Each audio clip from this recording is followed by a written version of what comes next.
Assalamualaikum warahmatullahi wabarakatuh. Kembali lagi bersama Bu Sintia. Hari ini kita akan belajar tentang sistem pernafasan pada manusia.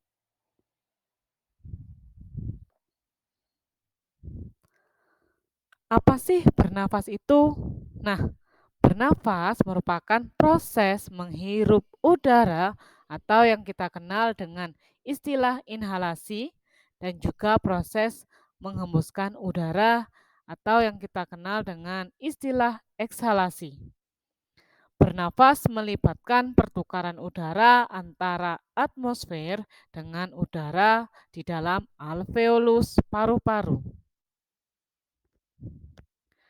Pada materi sistem pernafasan kali ini, kita akan belajar tentang organ pernafasan, mekanisme pernafasan, penyakit, kelainan, dan gangguan pada sistem pernafasan, serta upaya menjaga kesehatan sistem pernafasan. Nah, pada gambar ini kita bisa melihat gambar dari organ pernafasan. Ada rongga hidung, faring, laring, trakea, bronkus, bronkiolus, paru-paru, dan di antara rongga dada dan rongga perut ini juga terdapat diafragma yang dia akan berperan pada saat proses pernafasan perut. Di dalam paru-paru bisa kita lihat pada gambar yang diperbesar ini terdapat juga gelembung-gelembung kecil ini ya yang disebut dengan alveolus. Nah, kita akan belajar dulu tentang hidung. Hidung merupakan organ pernafasan yang langsung berhubungan dengan udara luar, di mana di dalam hidung dilengkapi dengan rambut-rambut hidung, selaput lendir, dan juga konka yang berfungsi untuk menyaring partikel dan juga menyamakan atau menghangatkan suhu udara yang masuk ke dalam paru-paru. Selanjutnya ada faring dan juga laring. Faring merupakan jalur masuk udara dan makanan, ruang resonansi suara, serta tempat tonsil yang berpartisipasi pada reaksi kekebalan tubuh dalam melawan benda asing. Nah, sedangkan laring atau ruang suara merupakan organ pernafasan yang menghubungkan faring dengan trakea. Di dalam laring terdapat epiglotis dan juga pita suara.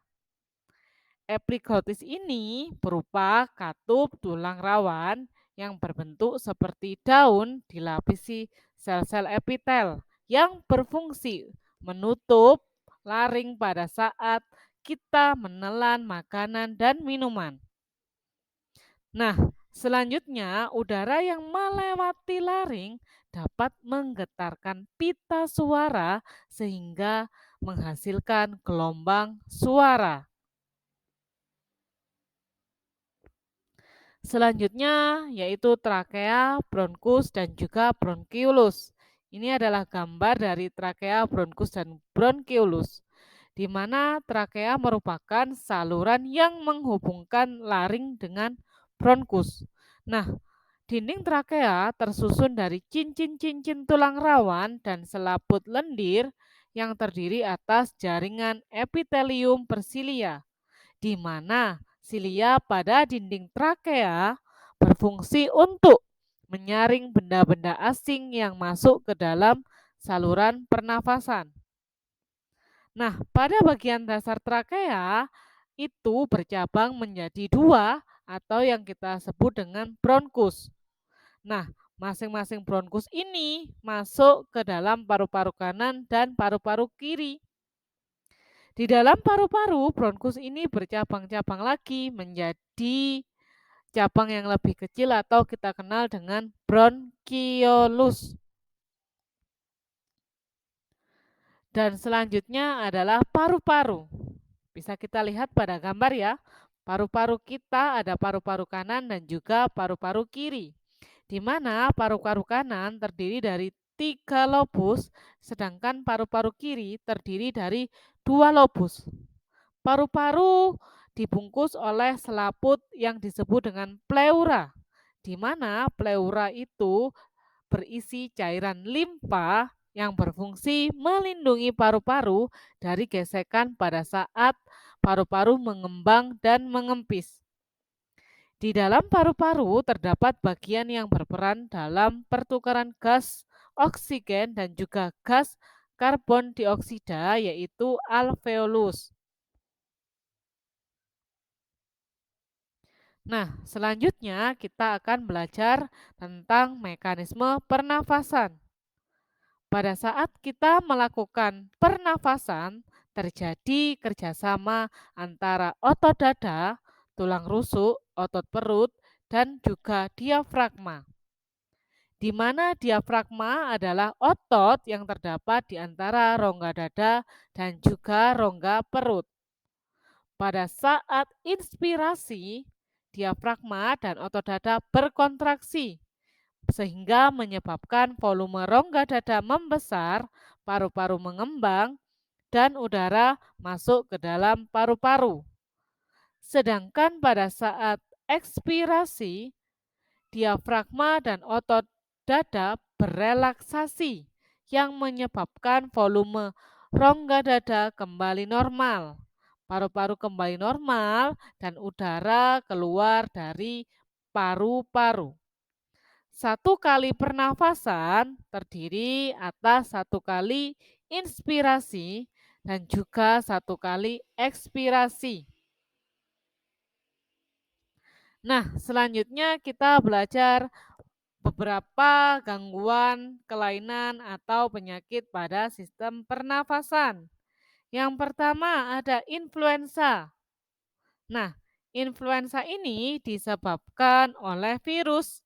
Gejala umumnya yaitu demam dengan suhu yang lebih dari 39 derajat Celcius, pilek, bersin-bersin, batuk, sakit kepala, sakit otot, dan rongga hidung terasa gatal.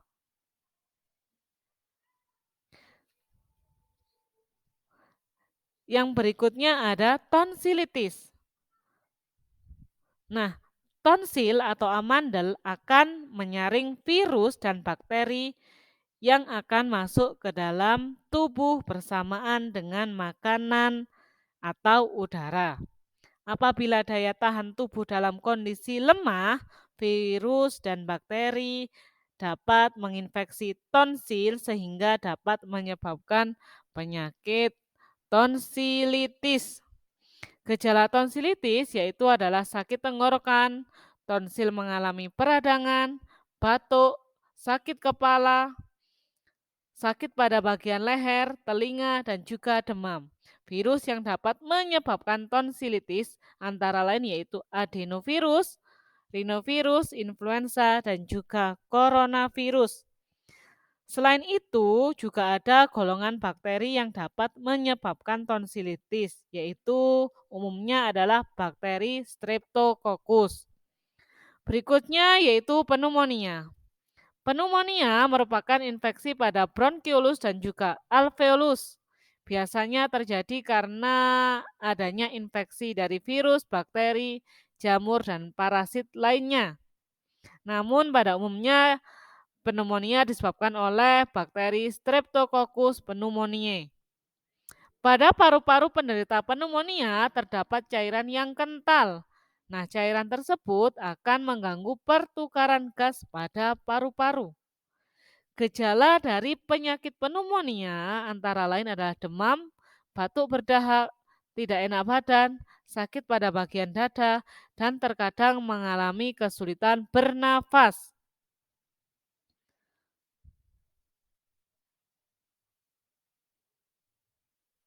Nah, selanjutnya juga ada penyakit TBC. TBC atau tuberkulosis disebabkan oleh infeksi bakteri Mycobacterium tuberculosis. Gejala dari penyakit TBC yaitu adalah mudah lelah, berat badan turun drastis, lesu, hilang nafsu makan, demam, berkeringat di malam hari, sulit bernafas, sakit pada bagian dada, dan juga batuk berdarah. Dan selanjutnya ada asma. Asma merupakan salah satu kelainan yang menyerang saluran pernafasan yang biasanya disebabkan oleh faktor lingkungan.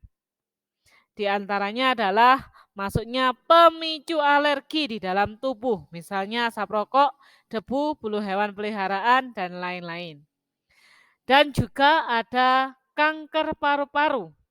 Kanker paru-paru terjadi karena pertumbuhan sel-sel yang tidak terkendali pada bagian di dalam paru-paru. Jika sel-sel tersebut tidak segera ditangani, dapat menyebar ke seluruh paru-paru. Kanker paru-paru yaitu adalah batuk disertai darah, berat badan berkurang drastis, nafas menjadi pendek dan sakit pada bagian dada. Ya, itu adalah gejalanya ya. Nah, sekitar 85% kasus kanker paru-paru disebabkan oleh merokok dalam jangka waktu yang lama. Sedangkan 10 sampai 15% kasus tersebut terjadi pada orang yang tidak pernah merokok. Nah, ini biasanya disebabkan karena kombinasi faktor keturunan dan juga faktor lingkungan. Selanjutnya kita akan belajar bagaimana upaya menjaga kesehatan sistem pernafasan. Yang pertama, makan makanan yang bergizi. Yang kedua, rutin berolahraga ya untuk kesehatan paru-paru. Yang ketiga, tidak merokok. Nah, selain itu, pada saat kita memiliki gejala dari penyakit atau gangguan pada sistem pernafasan, kita bisa juga menggunakan masker agar tidak menulari orang lain. Selain itu, misalkan gejalanya tidak sembuh-sembuh, maka kita bisa segera berobat ke dokter. Oke, sekarang saatnya kuis. Untuk mengetahui seberapa jauh pemahaman kalian, silahkan kerjakan kuis yang tersedia. Tidak banyak ya, 2 soal saja silahkan dikerjakan. Oke? Nah, untuk mencari informasi lebih banyak, kalian bisa mengunjungi referensi yang tertulis di sini. Oke, sampailah kita pada akhir pembelajaran. Terima kasih sudah menyimak pembelajaran. Semoga pembelajaran kita kali ini bermanfaat. Terima kasih. Wassalamualaikum warahmatullahi wabarakatuh. Bye bye.